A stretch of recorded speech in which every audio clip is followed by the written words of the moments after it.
could a student coming to Integrated Women's Health Institute, coming to the coaching program, what kind of transformations can they expect, or have we seen, whether it's, physical, like you said, taking on their own health journey, physical, financial, emotional, like what transformations could they expect, or we've seen with students as they attend this program?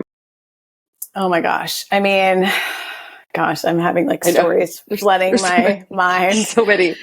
Yeah. I think, what I first see is this.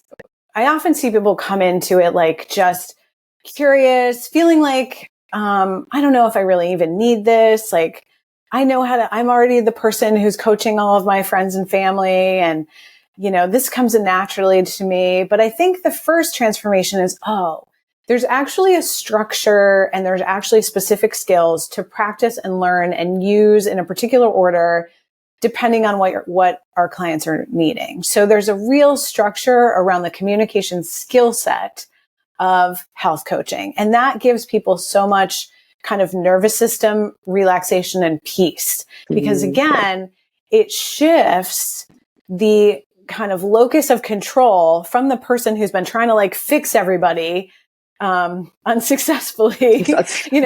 How many times is like, and people who come to us, right, they are sort of the natural healer, right? Like everyone in their family is like, hey, what do I do? And they're like, oh, and they go research it and they come up with this whole plan. All you have to do is this, this, and this. And the person's like, yeah, no, okay, fine, thanks. And they don't really do it. And then the person gets crazy frustrated. Yeah. Or for a week, right? 2 weeks and come back and yeah.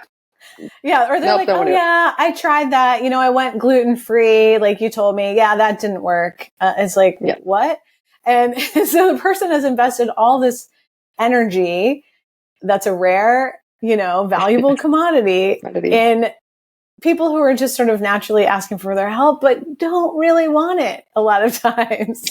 So it's a new experience to have the skill set of coaching practiced and understanding when to use it and when not to use it, when it's likely to be beneficial, when there are red flags for actually using it and making someone worse, what safety nets we have to have in place, both for the client and for you on all levels, your health, your liability, all of that. Because sometimes it's like, I'm just going to go out there and coach.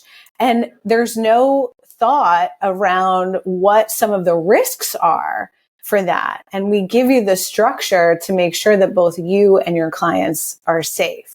So that's a really important transformation.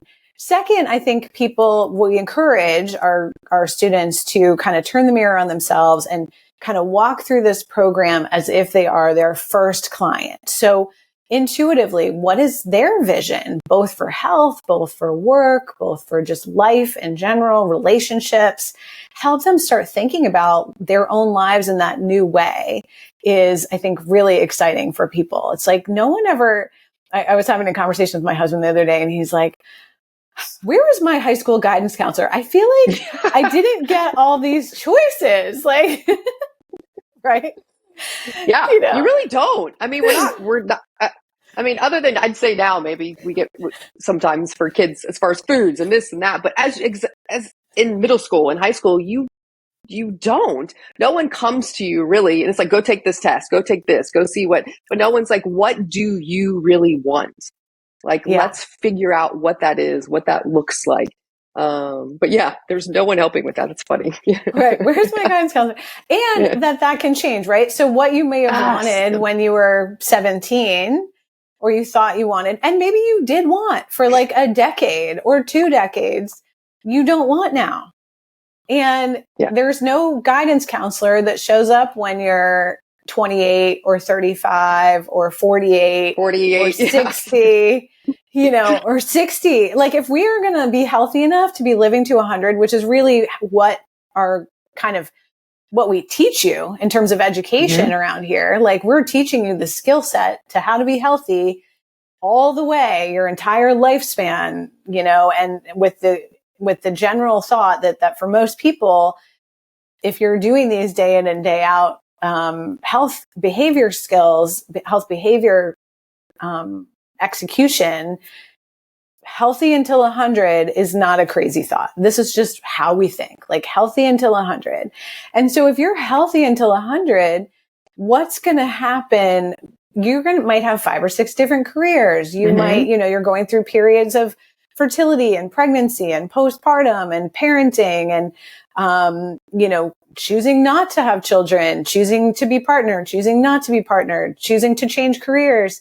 And I think our school and the community we've built over these many, many years is a super safe space for us to support exactly what that looks like for you. And a lot of people come in confused. They don't know what that is because we don't have that guidance counselor who probably didn't do a great job when you were a junior and then in high school, and it isn't around anywhere now. And so when now you're coming here, and this is the space where we give you to turn that mirror of coaching and health behavior coaching on yourself, because, we're talking about here September as the new January. Yes. Anytime there's a January in your life, whether it's you're an empty nester now, or you have 2 kids who have just gone into elementary school, or you've made a decision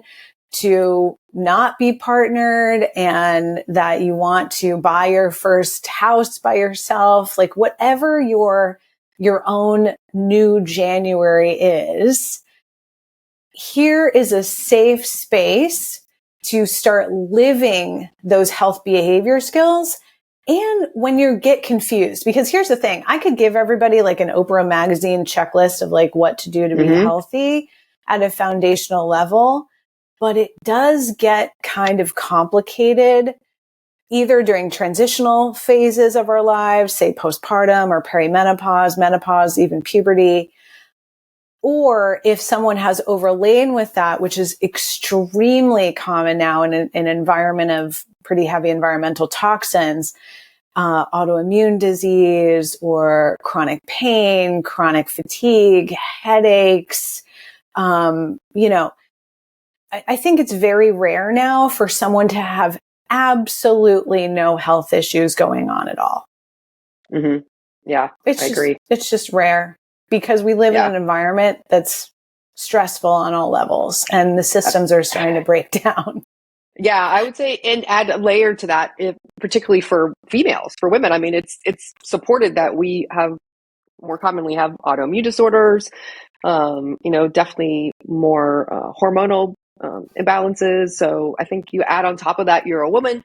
A lot of the students we have are clinicians or providers, and taking care of families, taking care of other clients. So add to that, yeah, absolutely.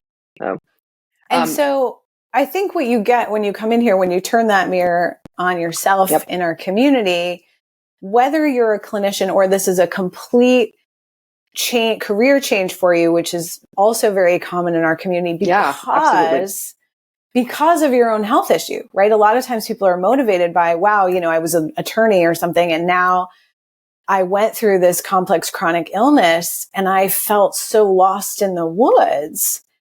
Here we are to support that and to help people navigate when it gets complicated. And so that's why I've always felt it's important to have 3 pillars of education within the Women's Health Coach certification. One is that skill set of coaching, including all the safety nets that we need. The second is functional nutrition, root cause health behavior changes that people can implement day in and day out. And it's more and more an individual's responsibility, and it's more and more that individuals are resourced to take care of their own health, right? We have a lot of digital education. We have online access, direct to consumer access for lab testing. We have direct to consumer access for, all kinds of nutrient support, herbal medicine support, tools for, home exercise. We can be resourced in our own homes with a lot of things that we used to have to go seek from external sources. So knowing what those are and when to use them, we teach all of that. And then, of course, the business and career education, which we have both deep dive education and that coaching support to help you align that with your goals. So that's really the transformation that I see. I see people coming in feeling kind of confused and overwhelmed because sometimes they are also dealing with their own health challenges on multiple levels, and they don't know how to fit their work life into that or their home life. And so we can help you absolutely do that using all three of those pillars. And I've seen things like people who were mental health clinicians, psychotherapists, now integrate a whole practice of coaching with that. We see this all the time for pelvic physical therapists and occupational therapists. They have both their pelvic health practice and they have health coaching group programs or individual programs in certain niche markets. We have people who were publishers or HR directors who are now working for health coaching companies. We've had people work for large hospital systems like Mayo Clinic, the VA hospital system, integrative cancer hospitals, in functional medicine physician offices, especially gynecologists. We see that a lot. So the transformations are really all over the board, but they're all really fun. Fun. Yeah.